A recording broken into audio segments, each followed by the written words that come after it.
All of these things we're worried about, the wars and rumors of wars, the elections, the noise, the media, all of this is a distraction. It's a distraction from the truth. Observation is a powerful, powerful mechanism. Whatever you give your attention to feels so real because you're perpetuating its reality in your own life. And every time you look at one thing, you are not looking at everything else. Anytime you look at one thing, the rest of infinity does not exist for you. Consider that for a second. There's a logic built into this that really just breaks your brain past a certain point. It's meant to. Yeah. It's meant to break your brain so you can come to such a refined understanding of what's happening here. Your attention is your single greatest asset. Your capacity to focus your mental activity, your mind, your thoughts in a direction, that's your single greatest power. Right. We direct. We are the directors of creative power. And we direct through whatever it is that we are giving our attention to. Of course, we want to impact others in a beautiful way. How do we do that? This is the answer. It's by giving your attention to what you love. And if you're concerned about turning a blind eye to that which you do not love, turning a blind eye to all the many horrible things that you believe to be happening in the world, watch this again and again until you actually get what we're saying, because you will get it. This is purely logical. So let's imagine that at some point along the way, you realize that you love music. You love music. You can feel the music in your body. It's like a living thing. And when you really kind of attend to that, you realize, I've always loved music since I was a child. Music has always been a part of me. Music is important. I do enjoy music. You realize that you love music. And then one day, maybe you come upon a guitar or a piano or an instrument of some sort, and you wonder if perhaps you might be good at making music. And you find, much to your delight, that in fact, you do have an affinity not only for music as a subject, but for producing music in your own life in a way that is effortless and beautiful. And it's like the minute your fingers touch the keys or the strings, music comes out. You don't need to go to music lessons. You don't need to work hard to make this happen. You almost feel as if you could hit a single key on that piano and it just reverberates in a way that gives you the chills. Let's imagine that this is what's happening for you, and you've now found that you are not only in love with music, but capable of making music. Oh my, what a gift. It's literally a gift built into you on some deep cellular level. It's a part of who you are.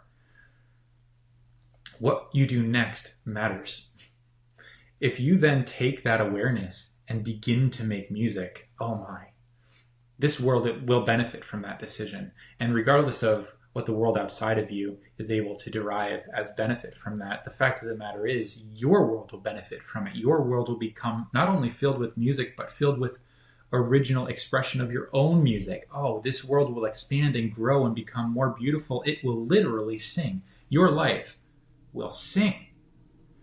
But imagine if along the way of discovering all of this, you become at a certain point a little worried about the fact that, I like making music here on my piano or my guitar, but the other day I do remember when I was driving to work, there was like traffic and construction, and that was really loud, and I didn't like that sound. That was kind of noisy, and I do know that like there are certain places in the world, like imagine Times Square in New York City or something, where it's just like screeching and honking and people, and it's just like straight noise. And there are even some noises that can cause harm and can like damage your ears, and some noises that are ugly.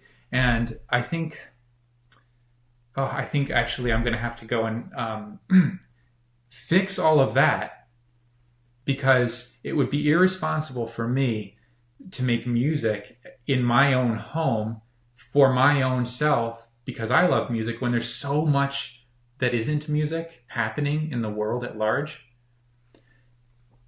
This example is interesting because it clearly portrays the absurdity of this way of thinking.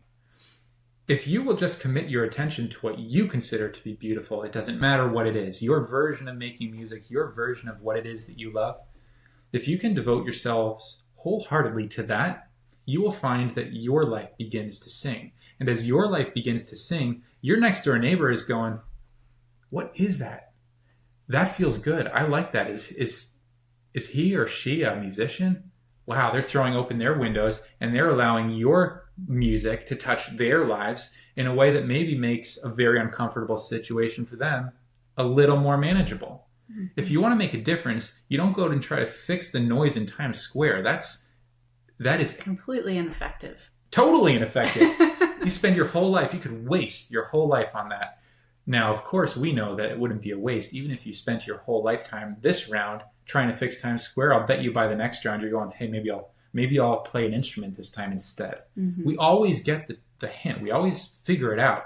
What we're inviting in these conversations, and what we're inviting in the Forgotten Sense, and what we're inviting in seer training is an opportunity to figure it out right now so that you can accelerate the course of discovery that allows for the complete release of everything that is not equal to truth or beauty or music. You release it all, and you attend solely to what is beautiful, to what is lovely, to what is true.